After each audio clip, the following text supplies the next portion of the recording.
الحمد لله وحده والصلاة والسلام على من لا نبي بعده وعلى آله وأصحابه الذين أوفوا عهده أما بعد فأعوذ بالله من الشيطان الرجيم بسم الله الرحمن الرحيم لقد كان لكم في رسول الله أسوة حسنة صدق الله العظيم وبلغنا رسوله النبي الكريم نحن على ذلك لمن الشاهدين والشاكرين والحمد لله رب العالمين رب اشرح لي صدري ويسر لي أمري واحلل عقدة من لساني يفقهوا قولي رب زدني علما وارزقني فهما اللهم صل على محمد وعلى آل محمد كما صليت على إبراهيم وعلى آل إبراهيم إنك حميد مجيد اللهم بارك على محمد وعلى آل محمد كما باركت على إبراهيم وعلى آل إبراهيم إنك حميد مجيد. انتہائی واجب الاحترام گرامی قدر سامعین و ناظرین، جیسا کہ میں نے اعلان کیا تھا کہ میری آج کی گفتگو کا موضوع انشاءاللہ العزیز ایسے 3 اعمال ہوں گے کہ جس سے اللہ تبارک و تعالیٰ کی ذات راضی اور خوش ہوتی ہے، اور اللہ تبارک و تعالیٰ گناہوں کو معاف فرماتے ہیں اور نیکیوں کو اللہ تبارک و تعالیٰ بڑھا چڑھا کر لکھ لیتے ہیں. اور بلکہ اس میں سے ایک عمل ایسا بھی ہے کہ جس میں فرشتے نیکیاں لکھ ہی نہیں سکتے. اللہ تبارک و تعالیٰ کو وہ نیک عمل اتنا محبوب ہے کہ فرشتے اس کو لکھ ہی نہیں سکتے. اور ایک عمل ایسا ہے کہ اللہ تبارک و تعالیٰ قیامت والے دن ہی اعلان فرمائیں گے اور قیامت والے دن ہی بتائیں گے اس عمل کی فضیلت کو. اللہ تبارک و تعالیٰ جب قیامت والے دن بیان فرمائیں گے تو سارے لوگ جو ہے اس پر رشک کریں گے، اور اس وقت وہ ایمان والے جو اس عمل سے محروم رہ جائیں گے وہ بھی تمنا کریں گے کہ کاش ہم نے بھی یہ عمل کیا ہوتا، آج اللہ تبارک و تعالیٰ کی رضا ہمیں بھی مل جاتی. اب وہ کون سے تین اعمال کون سے ہیں؟ سب سے پہلے سنن ابن ماجہ میں حدیث مبارکہ موجود ہے. آپ نے یہ حدیث پہلے بھی سنی ہوگی یقیناً، اور اس حدیث کا میں نے انتخاب ایک تو اس وجہ سے کیا کہ جن اہل ایمان نے اس حدیث کو نہیں سنا وہ آج سن لیں کہ کتنی بڑی فضیلت کی چیز ہے، اور روزانہ ہم غفلت میں اس بہت بڑی فضیلت کو ضائع کر دیتے ہیں. ایک تو ان ایمان والوں کے لیے ہے، اور دوسرا وہ ایمان والے جو اس حدیث پر عمل تو کرتے ہیں، اس فضیلت کو حاصل تو کرتے ہیں، لیکن ان کے علم میں نہیں ہے کہ یہ فضیلت لکھی کہاں ہوئی ہے. ان کو پتہ ہی نہیں ہے کہ یہ حدیث مبارکہ کہاں ہے. اور جب یاد رکھیں کہ کسی چیز کے بارے میں کسی آدمی کو علم میں یقینی نہ ہو تو اس کے عمل میں وہ طاقت اور قوت نہیں آتی. اس لیے ایک تو جن بھائیوں کو اس چیز کا علم نہیں تھا وہ ان کو علم آ جائے گا، اور اللہ تعالیٰ سے دعا ہے کہ اللہ عمل کی بھی توفیق عطا فرمائے. اور جو اس پر عمل کرتے ہیں ان کے عمل میں مزید پختگی اللہ تعالیٰ پیدا فرما دیں گے کہ اب وہ شرح صدر کے ساتھ اس پر عمل کریں گے. وہ حدیث مبارکہ کیا ہے؟ سنن ابن ماجہ میں نبی پاک صلی اللہ تعالیٰ علیہ وسلم کا ارشاد ہے. آپ صلی اللہ تعالیٰ علیہ وسلم نے ارشاد فرمایا، قال رسول اللہ صلی اللہ علیہ وسلم من قال حین يدخل السوق، کہ آپ صلی اللہ تعالیٰ علیہ وسلم نے ارشاد فرمایا کہ جو آدمی کہے جب وہ بازار میں داخل ہو، کیا کہے؟ لا الہ الا اللہ وحدہ لا شریک لہ لہ الملک ولہ الحمد یحیی ویمیت وہو حی لا یموت بیدہ الخیر کلہ وہو علی کل شیء قدیر.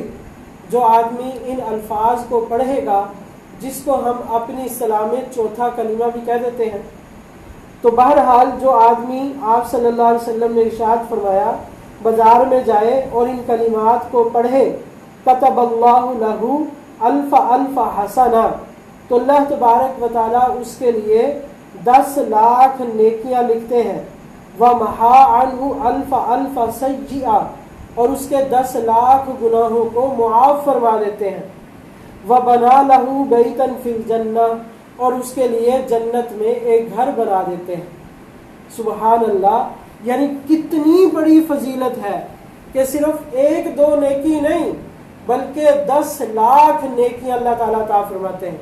بزرگ کہتے ہیں بھئی نیکی، کوئی ایک نیکی بھی ہو تو اس کو نہیں چھوڑنا چاہیے۔ کیوں؟ اس لیے کہ آدمی 1 نمبر سے پاس بھی ہو جاتا ہے اور 1 نمبر سے فیل بھی ہو جاتا ہے۔ تو سبحان اللہ، یہ تو پھر بھی 10 لاکھ نیکیاں ہیں کہ چھوٹا سا عمل ہے۔ جب بازار میں جانا ہے، انسان روزانہ بازار میں جاتا ہے، 20 کام پڑتے ہیں، ہماری مائیں بہنیں خواتین بازار میں جاتی ہیں، تو کیونکہ بازار غفلت والی جگہ ہے، تو بازار میں جو اللہ تبارک و تعالیٰ کو یاد کرے گا تو اللہ تعالیٰ اس کو اتنا زیادہ اجر عطا فرمائیں گے۔ تو صرف 10 لاکھ نیکیاں نہیں ملتی بلکہ 10 لاکھ گناہ بھی معاف ہوتے ہیں، اور مزید یہ کہ اللہ تعالیٰ اس کے لیے جنت میں گھر بھی بناتے ہیں۔ دنیا میں گھر بنانا ہو تو کتنا مشکل کام ہے، لیکن اس چھوٹے سے عمل پر اللہ تبارک و تعالیٰ جنت میں گھر بنا دیں گے۔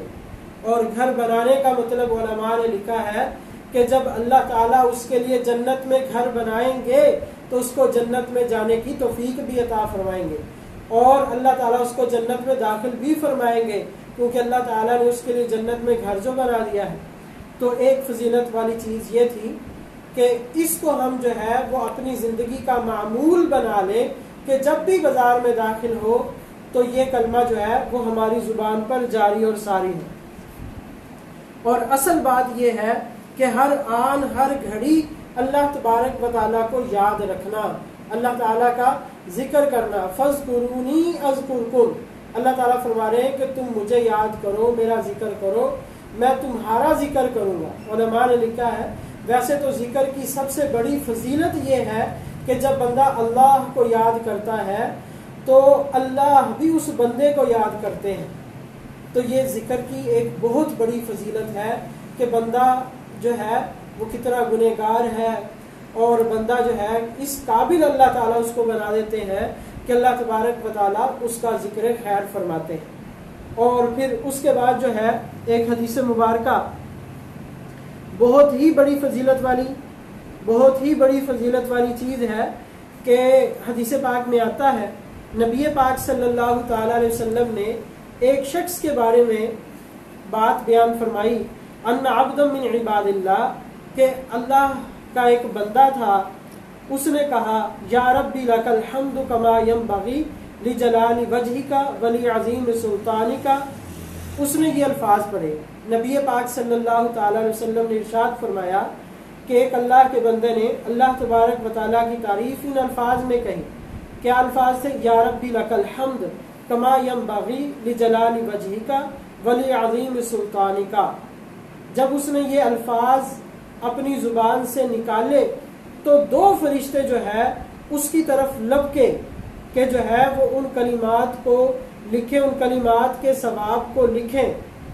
فلم یدریا کیف یکتبانھا، تو فرشتوں کو معلوم نہیں ہو سکا کہ ہم نے اس کو لکھنا کیسے ہے، کہ یہ جو کلمات اس بندے نے اپنی زبان سے دہرائے ہیں اس کو کس طرح لکھنا ہے۔ فصعدا الی السماء، دونوں فرشتے آسمان کی طرف چڑھے، وقالا، اور ان دونوں نے عرض کیا یا ربنا ان عبدک قد قال مقالۃ، اے ہمارے رب، بے شک تیرے بندے نے ایک بات کہی ہے، چند کلمات کہے ہیں، لا ندری کیف نکتبھا، اب ہمیں نہیں معلوم کہ ہم اس کو کیسے لکھیں ان کلمات کو۔ قال اللہ عز وجل، تو اللہ تبارک و تعالیٰ نے فرمایا وَهُوَ أَعْلَمُ بِمَا قَالَ عَبْدُ، اور وہ خوب جانتے ہیں جو اس کے بندے نے کہا۔ تو اللہ تعالیٰ نے پوچھا ماذا قال عبدی، کہ میرے بندے نے کیا کہا؟ تو وہ دونوں کہتے ہیں یا ربی انہ قال، اے ہمارے رب اس بندے نے یہ کہا ہے۔ کیا کہا ہے؟ یا ربی لک الحمد کما ینبغی لجلال وجہک وعظیم سلطانک۔ فرشتے یہ عرض کرتے ہیں کہ یا اللہ آپ کے بندے نے یہ کلمات کہے.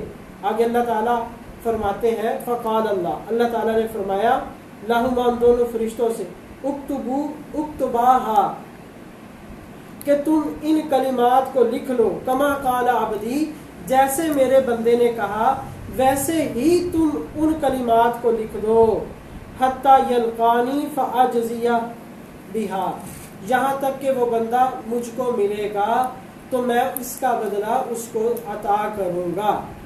یعنی اتنی فضیلت والی چیز ہے کہ فرشتے اس کا اجر و ثواب نہیں لکھ سکے. کیا کلمات ہیں سب اس کو یاد کر لیں.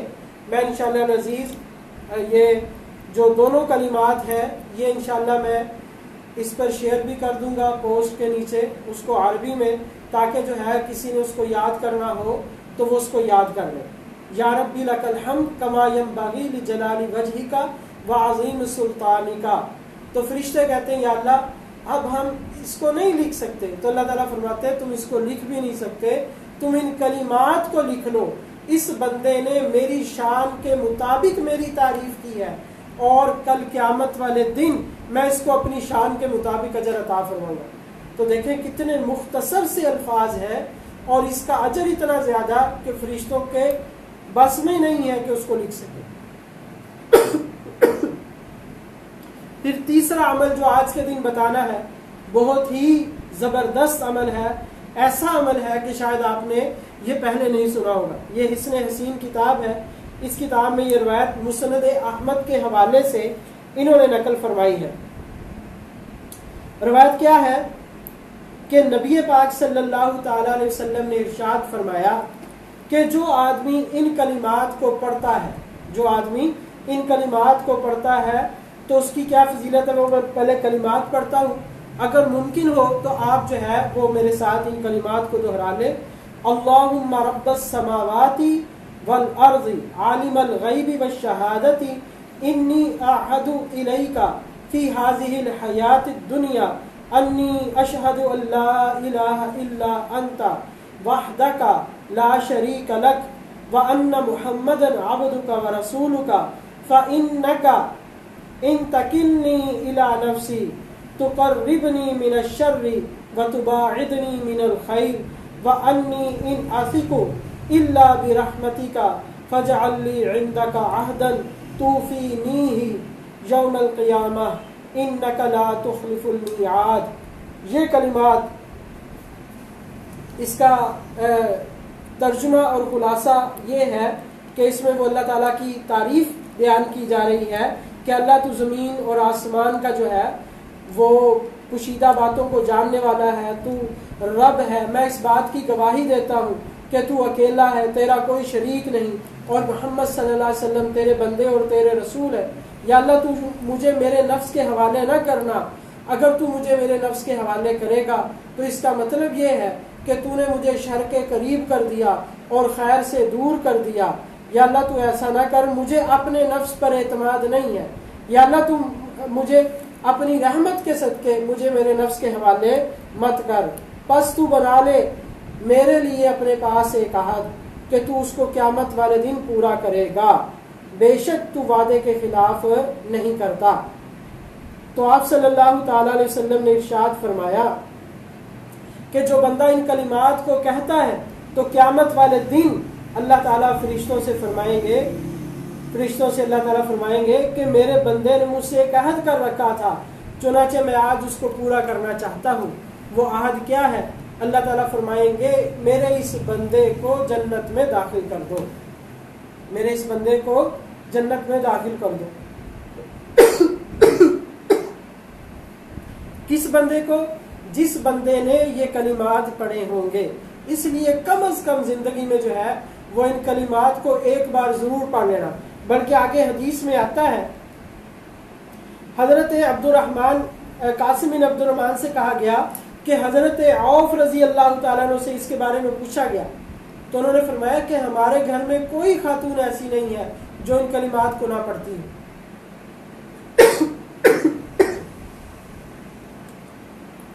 تو ان احادیث مبارکہ پر خود بھی عمل کرنا تاکہ اللہ تبارک و تعالی ہمارے اعمال نامے میں نیکیاں لکھتے چلے جائیں، برائیوں کو مٹاتے چلے جائیں، اور اللہ تبارک و تعالیٰ کی ذات ہم سے راضی اور خوش ہو، اور اللہ تبارک و تعالیٰ کی ذات ہم سے راضی اور خوش ہو کر اپنے عذاب سے، جہنم سے ہم سب کو بچا لے، اور ہم سب کو اپنی رحمت کی جگہ یعنی جنت میں داخل فرما دے۔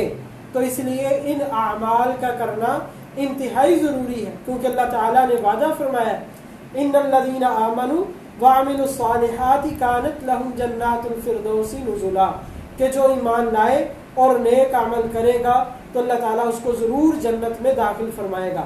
تو نیک اعمال میں وہ تمام اعمال شامل ہیں جو کتاب و سنت میں موجود ہیں۔ تو اللہ تعالیٰ ہم سب کو نیک اعمال کرنے کی توفیق عطا فرمائے، اور اللہ تعالیٰ ہم سب کو برائیوں سے اور اپنی نافرمانی سے بچنے کی توفیق نصیب فرمائے۔ وما علینا الا البلاغ المبین۔